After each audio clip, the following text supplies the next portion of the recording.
Hi friends, welcome to craft styler. ఈరోజు నేను ఒక మంచి ఫ్లవర్ బొకెట్ తయారు చేసి చూపిస్తానండి. అది కూడా మనకి ఎందుకు పనికిరాదు అని అనుకునే ఒక పాలిథిన్ కవర్ తోటి చేసి చూపిస్తాను. అది ఎలాగో వీడియోలోకి వెళ్ళి చూసేద్దాం. అంతకన్నా ముందు నా ఛానల్ ఫస్ట్ టైం చూస్తున్న వాళ్ళు ఎవరన్నా ఉంటే కనుక తప్పకుండా సబ్స్క్రైబ్ చేయండి, లైక్ చేయండి, షేర్ చేయండి, కామెంట్ చేయండి. దీనికి మనం ఏదైనా ఒక కవర్ తీసుకుని కొంచెం కలర్ఫుల్గా ఉన్న కవర్ తీసుకుని దాన్ని ఇలా నేను వీడియోలో చూపిస్తున్న విధంగా పొడవుగా కట్ చేసుకుని ఒక 2 ఇంచెస్ వెడల్పుతోటి కట్ చేసుకొని నేను వీడియోలో చూపిస్తున్న విధంగా మనం కట్ చేసుకోవాలన్నమాట.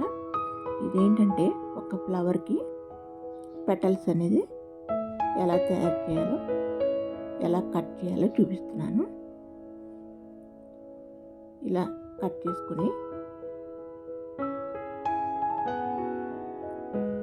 దానికి మనం చేతి వేలితోటి కొంచెం ఇలా ప్రెస్ చేసుకుంటూ వెళ్ళాలన్నమాట. అది అలాగో చూడండి వీడియోలో. మనకి వచ్చేది న్యూ ఇయర్ కదా, సో దానికి ఇలాంటి ఫ్లవర్ బొకెట్ అనేది చాలా మంచిగా ఉపయోగపడుతుంది. మీరే చూస్తారు కదా, ఒరిజినల్ ఫ్లవర్ బొకెట్లానే ఉంటుంది. ఇలా చేతి వేలుతోటి తమతోటి చిన్న ఇంప్రెషన్లా ఇచ్చి దాన్ని నేను వీడియోలో చూపిస్తున్న విధంగా మడుచుకుంటూ వెళ్ళాలన్నమాట. దీంట్లో నేను ఉపయోగించేవన్నీ కూడా వేస్ట్గా ఉండే మెటీరియల్లేనండి. ఏది బయట కొనుక్కుని వచ్చి చేసింది ఏమీ లేదు. ఇలా నేను చూపిస్తున్న విధంగా ఇలా మడుచుకుంటూ వెళ్తే మనకు ఒక రోజు అనేది తయారవుతుందన్నమాట. ఇలా మనకి ఎన్ని కావాల్సి అన్ని ఫ్లవర్స్ అనేవి రెడీ చేసుకోవాలి.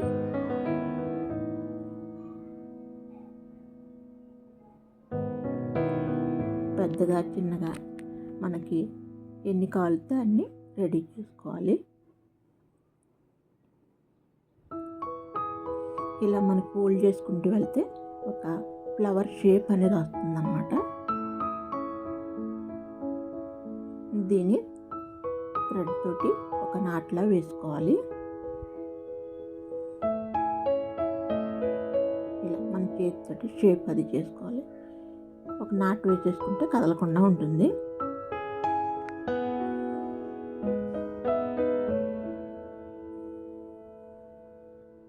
ఇలా మనకి ఎన్ని ఫ్లవర్స్ కావాలితే అన్నీ రెడీ చేసుకుని బొకెట్ అనేది తయారు చేసుకోవచ్చు అన్నమాట.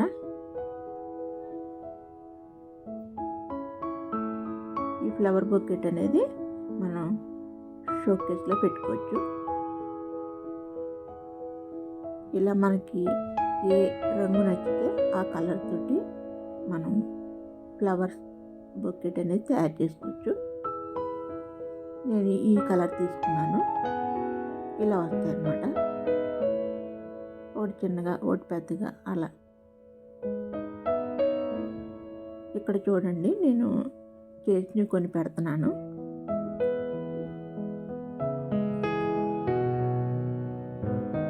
అన్నీ ఒకే సైజులో అక్కర్లేదు. కొన్ని పెద్దగా, కొన్ని చిన్నగా అలా అయినా చేసుకోవచ్చు. ఇలా అన్నమాట. కొన్ని బర్డ్స్ లాగా, కొన్ని ఫ్లవర్స్ లాగా అలా చేసుకోవాలి. తర్వాత వీటిని ఒక స్టెమ్ అన్నమాట, ఏదో ఒక కొమ్మ లాంటి దాన్ని తీసుకుని దానికి ఇలా పెట్టేసుకుని దాన్ని ఒక దారంతో నాటు వేసుకోవాలి. లేదు అంటే ముందుగానే మనం ఇలాంటి ఒక స్టెమ్ తీసుకుని దానికి ఫ్లవర్ అనేది ఫోల్డ్ చేసుకున్నా పర్వాలేదు, బాగానే ఉంటుంది. ఇలా మనకు ఫ్లవర్ రెడీ అయింది. ఇలా కొన్ని రెడీ చేసుకుని పెట్టుకోవాలి.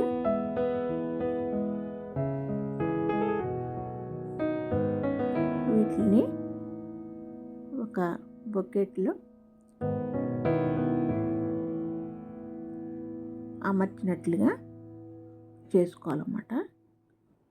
మీకు ఫైనల్గా చూస్తే తెలుస్తుంది. ఇలా ఎక్కువ కావాలంటే ఎక్కువ, తక్కువ కావాలంటే తక్కువ చేసుకోవచ్చు. లేదు ఒక్క ఫ్లవర్తో కూడా చేసుకోవచ్చు అనమాట. ఇలా నేను కొన్ని రెడీ చేసి పెట్టుకున్నాను. వీటిని బొకెట్ లాగా చేస్తాను. ఎలా ఉందో చూసి చెప్పండి ఫ్రెండ్స్. నచ్చితే తప్పకుండా ఒక లైక్ ఇవ్వండి. నా ఛానల్ని ఫాలో చేసి సబ్స్క్రైబ్ చేసుకోండి. బొకెట్ ఎలా ఉందో చూసేద్దామా. ఇలా అనమాట. నేను ఈ కవర్ కూడా షాపింగ్ కవరేనండి. బ్లాక్ తీసుకున్నాను. మనకి లుక్ బాగుంటుందని ఇలా తీసుకున్నాను. ఇవన్నీ కూడా మనకి వేస్ట్గా పడేసే కవర్లతోటి చేశానండి నేను. చూసారా ఎంత బాగుందో. ఇలాగే light yellow colour, red colour ఏది నచ్చితే ఆ కలర్ తోటి ఫ్లవర్స్ అనేవి రెడీ చేసుకోవచ్చు. నేను దీంట్లో వేరే ఇంకేం కలపలేదండి. ఓన్లీ ఫ్లవర్స్ మాత్రమే చేశాను. చూసారు కదా ఎంత బాగుందో. మనం దీన్ని షోకేస్లో పెట్టుకోవచ్చు. కలర్ఫుల్గా బాగుంది కదా. సో మీరు కూడా ట్రై చేయండి. నచ్చితే తప్పకుండా ఒక లైక్ ఇవ్వండి. ప్లీజ్ సపోర్ట్ మీ. ఇంకా ఇలాంటి మంచి మంచి వీడియోస్ నా ఛానల్లో వస్తూ ఉంటాయి. తప్పకుండా ఫాలో చేయండి. అంటే ఫ్రెండ్స్ ఇలా ఉంటుంది. ఎక్కువ ఫ్లవర్స్ చేసుకుంటే పెద్దగా వస్తుంది. సో నచ్చిందా? Thank you friends, video watch చేసినందుకు.